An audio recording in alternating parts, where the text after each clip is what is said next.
And also, Beverly has another distinction as being the birthplace of Little League Baseball in Massachusetts. Now, Little League got its start in 1939 in Williamsport, Pennsylvania, when a man named Carl Stotz had found his two nephews moping about because they had tried to organize a pickup game on the local playground with their friends and were chased off the field by older boys. So he came up with the idea of a league for boys 12 and under. They'd have uniforms, and he decided on a 60-foot field, 2/3 regulation size, and some other rule differences. So that first year in Williamsport, there were 3 teams and 33 players. And I guess they added a 4th team the next year, and then a second league started. And they kept things going during World War II in Williamsport. After the war, the idea began to spread. And one of the national magazines, I believe it was Look magazine, did a feature article on Little League, and so the idea began to take notice. And it started in Beverly, actually, with the United Shoe Machinery Corporation, which was then, of course, Beverly's largest employer. And the shoe had a branch office in Stamford, Connecticut. And by 1949, several Connecticut towns had taken up Little League.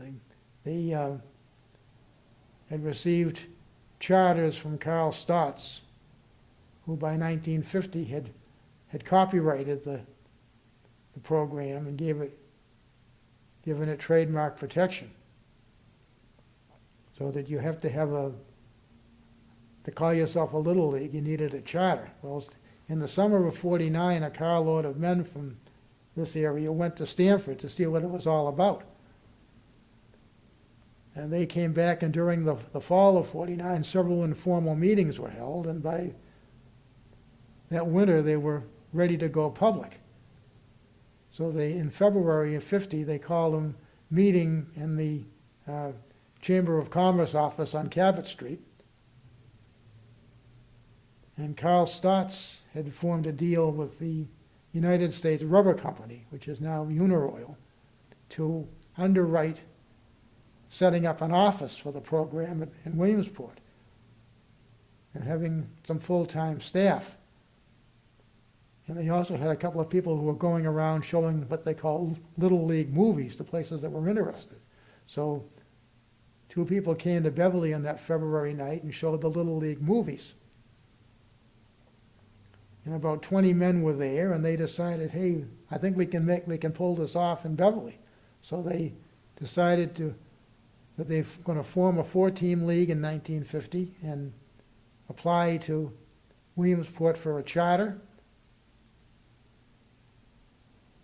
And so they organized and appointed officers. Joe Nixon, who was the president of the Cornick Sporting Goods store on Cabot Street, was the only local sporting outlet. He was the first president, and they formed a Ways and Means Committee and other things. And so they wanted a field that they could be able to put a Little League-sized diamond where they wouldn't have to share it with anybody.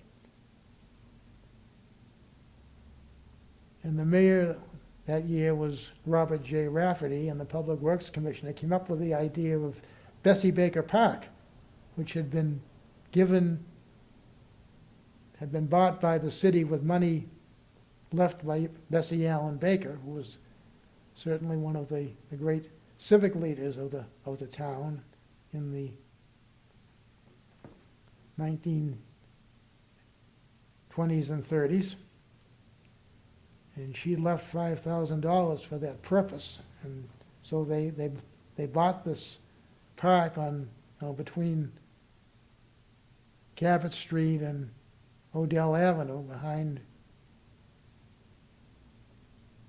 with no stores there then, they soon went in. But according to the 1944 city reports, the park was not used at all. It was just there. So the city officials decided to offer it, as a possible place for the Little League. So Joe Nixon and Lou Apolloni, who was the manager of the Red Sox the first year, went down there with a tape measure. Lou told me about this in later years, and they measured it off and decided there was just enough room to site a Little League field. So the Board of Aldermen, which is what the city council was then called, approved the use of the park and appropriated $500 to build a field in there. So the Beverly Times printed an application form because they had no idea what they were going to get, and they were very surprised when almost 200 boys returned the forms. So they had tryouts, what they called practice, down at Cooney Field. And the 4 managers whittled it down to 4 teams, uniform teams of 12 players each. They got uniforms and et cetera, and equipment was designed for the kids that size. And so they had their 4 teams, and in order to ease the hurt for kids who didn't make it, they decided they were going to have 6 farm teams. 2 would be stationed downtown, and 2 in Ryle Side, and 2 in North Beverly. So the field went in with a snow fence the first year. The second year they built a permanent fence, a high fence to protect the houses on Odell Avenue. The kids called the Monster. But the first Little League game in Massachusetts was played on June 11th, 1950. It was a doubleheader with all 4 teams involved. So that drew a lot of major attention from the local press.